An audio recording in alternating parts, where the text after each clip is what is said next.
This is the 007 Debriefings. I'm Intelligence Officer Wiz. And I'm Weapons Specialist Zero. Zero. How you doing this weekend? We're doing this early now. How you doing? Yeah, I'm doing all right. I was playing a lot of vintage games this weekend, so You got a I'm pretty Saturn, pretty correct? well mentally rested up. Okay. And I've just been sort of revisiting all sorts of games, so stuff like Panzer Dragoons 2's Y and Fighters Megamix. So it's just been kind of fun taking a walk back in time. You know, I've always wanted to try Panzer Dragoon Saga, but just the cost prohibitive nature of that is just enough to be like, yeah, maybe I'll never play that. You know? Yeah, this is not to say that I'm advocating navigating the high seas, Oh, but you bad I would boy. say that if you want to play it and you cannot afford several $100s for the original disc, I would not frown on you for taking that option. Right, because MI6 does not condone the use of piracy. Isn't that right, Zero? Yeah. Yeah, that laugh is confirmation, guys, just so we make it clear. Okay. We are here to comb the files of MI6 to discuss the cinematic adventures of one James Bond. This week, Casino Royale. You know, Zero, I gotta say, I'm just gonna go overly happy in this one because, god damn it, is this movie good. When was the first time you've seen Casino Royale? I had seen it in college. I had a roommate who was really, really big into just getting the newest movies as quick as possible, and apparently he had managed to source a digital copy of it from somebody who had ripped the Theater Master and basically digitized the shit out of it. So I watched it, I think, the second week that it was out in theaters, and just my college roommate was like, "Yo, man, I remember you're a big Bond dude. Here's freaking Casino Royale." I'm just like, "Holy fuck, man, Jesus!" And pretty much just he sent me the file, and I was just like, "Yo, man, thanks." And I was just like, "Yeah, I'm about to set it up on my TV. You want to watch it?" He's like, "Hell no, man. I gotta go see a girl, man. So I'm getting the fuck out of here." Yeah. So I had my dorm to myself, and I was just watching the movie, and ugh, what a magical moment that was. Oh, so good. Oh, man. All right. So let's get into our mission objectives for Casino Royale. We go through numerous aspects of the film, discuss it bit by bit. So let's start with 007, which is James Bond, played by Daniel Craig. This one, my God, this was a breath of fresh air for me. Casino Royale was the one book in the Bond novels that sort of just set me off on really, really wanting to read, because as a younger kid, I was an ESL kid. English was not my first language, so just I was always trying to find ways to motivate myself to force myself to read more. I just remember the school library having Casino Royale, and just I remember having a bit of a love affair with the book because I was just like, oh man, this is just so good. There's action, there's espionage. This just feels like the quintessential Bond experience with growing up in school and everything. Just the Brosnan stuff happened, and well, we all know how that went Yeah. in our most recent reviews. Daniel Craig just nails what I imagine to be the perfect novel Bond. Cunning, brutal, and just absolutely ruthless on getting the job done. He's even a little bit of an asshole too, Oh, which yeah. just nailed depiction for me from what I remember from the novels. I was just like, love this. This is exactly what I want from a Bond character, and just he delivers on the spades. He does a really good job in this movie, portraying Bond in so many different ways. As you said, brutal, just an asshole. He's also temperamental. He loses his cool. He loses money. He gets betrayed throughout the entire film. And yet he still feels perfect as Bond.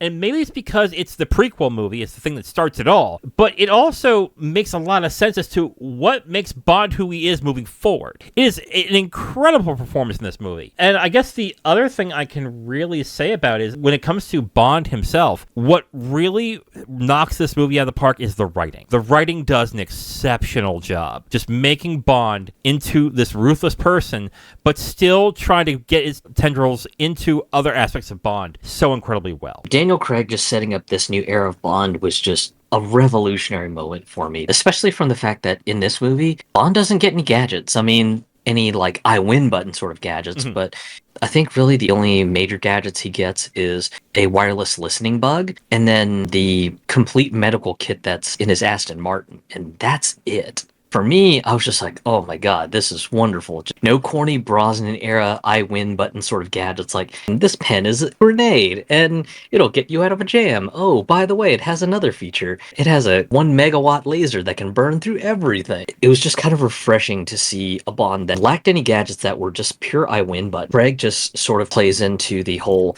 I've got to make use with whatever tools I've got my hands on. That's just kind of how it is. And for me, I thought it was just fantastic. That's not even going into some of the stunt choreography stuff and the fight choreography. When things get really brutal, he really just feels like he sort of flows into the fight choreography. It just looks like he's in his element. It's something that we haven't seen during the Brosnan era because some of the fights in the Brosnan era didn't really look well choreographed out. Whereas this one, it just looks fluid like a dance. It is brutal, though. Like, that's the one thing that I really recognize, especially in the very first scene of the movie. The fighting is not only brutal, but like you said, it's quick. It is really intense. It's just incredibly well done, that action aspect, and it makes him into a different type of Bond. Like, right away, he's making the role his own, which is something that I had a big problem with Brosnan. But what I also will say that I think is incredibly well done with Craig in this one, which is like the first time I can remember this in any of the other Bonds, is I fully believe that he is falling for Vesper. And the rest of them, it's kind of like, he could be just trying to get him laid, or it's, for Queen and Country. In this one, it is very obvious he is falling for her, and it is easy to see why, and it's easy to believe it too. Especially after just the traumatic experience that he goes through and everything, when he pretty much sort of like reveals to Vesper that she was the one who kind of mentally helped him keep going and everything, and then he sort of comes to terms with his feelings and everything. It's just kind of a very, very, very a tender moment that you really don't see out of Bond as a character, especially because most Bond movies like to kind of play into the womanizing bit a lot. And to see Bond have a tender side was just really interesting to see. And then it's kind of interesting because at one point, just Bond kind of reflects on himself and he's like, I think I'm done. I think I just want to get out of the spy business. And then, just tenders his resignation, and he's just ready to live a very quiet life with Vesper and everything. And it's just something that we don't really see out of a lot of the Bond movies, just a very, very tender and endeared Bond who just is passionately in love with the love interest character that's in the movie. And in the end, it all makes sense as to why Bond is who he is throughout the other movies. Because why is he such a womanizer? It's because he got his heart broken so badly by Vesper, in which he did. It just makes everything make sense moving forward with any other Bond in that. And I think that's what makes this brilliant. There really aren't any loose ends where I can go, well, actually, this doesn't make sense because of this. After watching the last 20 of them, I don't see anything on here that you could turn around and go, well, actually, if you take this element here, that actually doesn't really match with the other 20. Do you have any at all? Not that I can think of. Everything is just really wrapped tight like it's got a bow on top. Yeah, it's a masterful performance by Craig in this. I think it is probably the best performance as a Bond character, bar none. It is the best. Period. I still have the same feelings that I do from when I saw the movie the first time, way, way back in the 2000s and everything. What a masterful performance from Craig in the role of Bond. Just absolutely phenomenal. During the first time that I saw it, and even now, I think it's just one of the most masterful performances of all the Bonds, really. Just he makes the identity his own. But for me, I think really the extra X factor that Craig has is that he is written to be very much more faithful to the Bond novels, because in the Bond novels, he doesn't really have that many magic gadgets to kind of get him out of a jam. He's just got to improv up a solution when the chips are down. And this one sort of just captures the desperation in some of the moments so well. And he just plays out those moments so perfectly. So for me, when I saw the movie way back in 2006, and then again for this review more recently, I was just kind of in awe, just going, my God, Daniel Craig, probably by far one of the best Bond actors we've seen. So let's get into the villain, which is Le Chiffre, played by Mads Mikkelsen. Mads Mikkelsen plays Lashif so well. He's got sort of like this really, really sort of mastermindingly smarm to him. It's almost kind of brilliant because, of course, his background being that he's a former chess player who's now become sort of a international banker for terrorists and a bit of a gambler and everything. You have him really just kind of being smarmy for most of the movie, like, everything's going to plan. It's no big deal. I'm not worried. Oh, Bond's in the Bahamas? I don't care. And it isn't until Bond ruins his little stock scheme to short the Skyfleet stock and he loses several $100 million. Lashif starts to sweat. It's actually kind of interesting because in a couple of the past Bond movies, the villains have always been kind of smarmy and just they've always kind of dismissed, when Bond has sort of really dashed their plans. The villains previously would have been like, whatever, small setback, who the fuck cares? Whereas when you have just Bond preventing the Skyfleet prototype from being blown up at Miami airport, you see him on the phone with his stock fund manager and he's just like, sorry man, you bet the wrong way, and just to see Lashif really, really having to sweat it out and find a way to magically replace $100+ million, it's just something that we don't really see from a Bond villain very much. Lashif is interesting in a number of ways, and I think the one thing that makes him the most interesting is I think this is the first villain, I think you even said it too, the first villain that has more in his character than I want to be evil or world domination. I think there's more depth to this character than I think in most other Bond villains. I think the main thing that makes Lashif very interesting is I think his theme overall is basically bluff. He is a constant and master bluffer. If you look at a lot of things that he does in this film, he plays with the expectations of Bond and the other people that's around him. And it's gone too far, of course, but he is trying to bluff his way out of another bluff with another bluff. It is a very flawed type of villain that we're, again, like you said, we're not used to in these movies. I think that what's interesting is that Lashif is basically Bond if he was a bad guy. I mean, think about it. He's intelligent, arrogant, cold, emotionally distant. And if this was Bond, this is who Bond would probably be, except that Bond is physically fit and can kick people's ass, and Lashif definitely cannot. But I think in that instance, like, he is basically an evil Bond in this movie, which I found very interesting. Yeah, it's kind of interesting that you mentioned he's sort of like an evil Bond, because throughout the movie, when Bond and Lashif finally meet, it's just like a constant battle of wits. All right, so let's get into the Bond girl, which is Vesper Lind, played by Eva Green. This is once again another moment I will have to be very, very upfront about my biases. Uh-oh. I quite like Eva Green. I think she's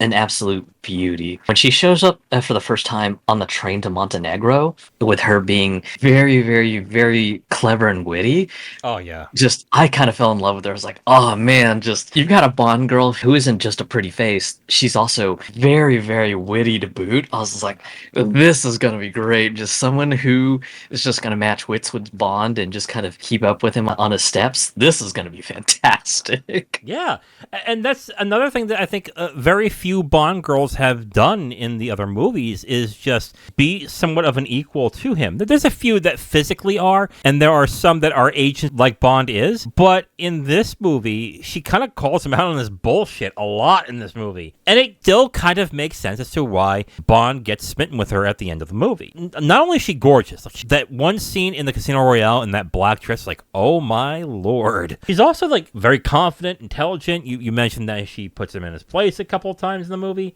And then Eva Green just plays her so well. And I think out of anybody in this movie, she gets the least amount of credit, but deserves the most. Because without this performance, Craig's Bond would look kind of limp in this movie. If she was bad in this movie, if she did not knock it out of the park like she did, Bond falling for her would seem very unlikely and would have collapsed the entire movie. But because she pulls it off so well, it's easily understandable why that Bond would fall for her. It works incredibly well and makes Bond a better character. Just an incredible job. Yeah, she's a great counterweight, especially during the train to Montenegro and everything, because basically, I think the one scene that sort of set things off on a good note was basically her asking, okay, so what's the grand plan? And Bond is basically like, well, we're just going to play poker. And, I'm just going to win the money, bankrupt Lashif, and it'll be great. And then she kind of questions the logic. She's like, so let me get this straight. You're going to be playing poker to win back the money. And it's just all going to be hunky dory. Bond just kind of counters with, poker's just bluffing. I just got to be the better dude. Everyone has little ticks and tells and things that kind of reveal things about their personality. And then they get into the whole profiling game. And Bond, as usual, being arrogant, he's just like, yeah, this is what I think you to be. You're probably an orphan and you're a woman in a man's world. And, just you've got a constant chip on your shoulder about it. So there you go. Probably nailed you to a T, right? She ends up kind of having a laugh with it and everything. And she's like, all right. If that's how you want to play, here's what I think of you. And then just kind of lays it all out there. And then, of course, just after just kind of laying it all out on the table, she kind of asks Bond, so how'd I do? And he's like, yeah, you did pretty good. So for me, I was just like, God, yeah, this is going to be a great movie. You've got a Bond girl who can kind of keep up with the smarm and arrogance that Bond has. This is going to be a fantastic movie. If it wasn't for Eva Green playing Vesper Lynd so well, this movie would have fallen apart in one aspect, and it probably wouldn't be as good as it is. But because she is so vital in this movie and is believable in this, it really helps cement Bond in this movie in a way that makes it a very special movie. I want to say it again, she deserves much more credit than she's been getting on this movie. She's fantastic in this movie. I would say, honestly, she was probably the best performance in this movie. Spy action! This one, there isn't too much on the spy side, but there's a lot on the action side. The beginning starts off on a bang. Bond's 00 status being given to him, and just the fight with the guy in the bathroom, holy crap, that was just an intense way to just start the movie. It starts off intense, and then it just gets even more intense after that because, of course, you then travel to Madagascar, and just you've got the scene where he's trying to chase the bomb maker through Madagascar, through like constructed buildings and stuff like that. The bomb maker is just going absolutely wild with his movements, and all because it's all part just very, very well choreographed parkour. And the best part is the person who plays the bomb maker is actually Sebastian Faucon, who is a French free runner. So basically the guy is a professional parkour runner. Wow. And you have this intense scene where he's just kind of outrunning Bond, just doing these intense movements, just hopping through just small crevices and just landing on his feet and just continually running. It was just such an intense action sequence, just the whole scene in Madagascar and everything. And then you get to just some of the later stuff, like the car chase sequence. It wasn't too intense, except for the car crash sequence. And then, of course, you've got the final chase sequence at the end, where he's trying to chase after people who've kidnapped Vesper and everything. And it's just very intense. A few spy moments are just when he's really just doing infiltration level stuff. So like getting into M's house to kind of borrow her computer and stuff like that. Breaking into the hotel security system to kind of find out on the security cameras if he can find out who sent the mysterious ellipsis message. And then putting the wireless bug into Le Chiffre's inhaler to kind of try to figure out if there's any interesting details he's got going on. The spy action's relatively simple, but I mean, it's not bad overall. But I think this one really, the big draw for this movie is just really going to be the action, and that's just going to be down to pretty much the choreography. The choreography is just so amazing. Choreography is well done. I think, like you said, there is a few action sequences, and they're all very well done as well. Intense, brutal at times. But I think the most exciting thing about this movie, and I never thought until I watched this second time again, I never thought the poker game would probably be the most exciting thing about this movie. It's actually really surprising. Like, I know how to play poker. I'm not great at it. Just the emotional stakes in that poker game while everything is going on and around it is incredibly fascinating in this movie, and it's highly entertaining to watch it as well. I think that it's what makes this film incredibly unique, that the most important thing in the movie is the poker game. Everything else is an action sequence, or it's usually the final sequence, but the thing that ties the movie together and falls the villain in the end is the poker game. And I think it was really well done and a smart choice. I was really surprised, even this has been like a third time watching this, but I was really surprised how well it worked and how I did not miss a big bombastic action sequence at the end. Even though, well, I guess that final sequence with building falling down was a bombastic action sequence. Other than that, like I think in terms of spy action, the less is more actually worked really well in this. The poker game, I guess you could consider that more on the spy side because there was so much tension. You could cut the tension with a knife with just how much tension there was, especially when Bond just blows the money and completely loses to the false tell that Lashif has been setting up for most of the poker tournament and everything. Him sort of losing his cool and then kind of begging Vesper, going, "Hey, I know I screwed up, but can you, just go ahead and wire me another 5 million? Just, I promise, I'm not going to let my ego get to my head. It's going to be fine." And Vesper just going, "You're just going to lose because you have no control over your arrogance." And then just Bond going, "Okay, well, if that's how you feel, guess I got to do this shit the dirty way." You just look at how the scenes are setting up, and it's looking to be another sort of brutal Bond moment, just a violent assassination, and you're thinking, "Oh man, this is just gonna get crazy." And then Jeffrey Wright showing up as Felix Leiter, kind of like telling him, "Hey man, let me help you out, and it'll be all good." And it sort of gets back into sort of the more spy espionage stuff, and it's just like, my god, just there's so much tension on this poker game, and it was about to turn into a bloody assassination, and then just Leiter just comes out of nowhere and is just like, "Hey man, there's no need for you to get violent. We can still do this." Theme song opening credits. The song is You Know My Name, written by Chris Cornell and David Arnold, performed by Chris Cornell. I love this song. Oh my god, it's so good. Yes, it is. Oh. Holy shit. Have you ever had a time when you listen to a song and after you listen to it, you go, hold up, let me listen to that again. And you do it right away? Yeah. Happened to me after this one. Like, I was watching this, like, oh my god, this kicks so much ass. Why don't I remember this kicking so much ass? Then I was like, okay, let's go back to the first scene. Boom. And then, oh my god, it is that good. Holy shit. Oh, okay, let's be serious now. Go ahead. Sorry. The fact that you had Chris Cornell singing the song, and Chris Cornell's just fantastic. I mean, most of the reason that I know Chris Cornell is really from his days when he was performing for Soundgarden. Remember him so much from there, and then just when you just hear him start to sing the intro, I was just like, oh my god, is this Chris Cornell? Oh, holy shit, it is! Yeah. It's just an absolutely beautiful, beautiful performance from him and everything, and the song's just so good, and his performance just gives it just a little bit over the edge to just make it one of the few best Bond theme songs that we've seen. Oh, it's fucking incredible. Oh my god. And then on top of that, the opening credit sequence. My god. You ever get this when you watch a movie for like the first few minutes and you're like, oh, this is going to be good. That's the exact feeling I got from these opening credits. Like, it nailed everything so fucking perfect. I was like, oh my god. Like, the way that the opening sequence is. And one thing that they did in this that I don't think they did in other Bond films is incorporate the actual Bond actor into this. I think they've had ones where like a vignette of the person who's Bond or like a still photo is in there. But in this, they literally show Craig in the opening sequence doing awesome shit. And then, oh God, it's so damn good. You know what it feels like to me? It feels like that after everyone was talking about, I don't know, Daniel Craig as Bond. I was like, it's like the filmmaker went, we've got this. And we are so fucking sure.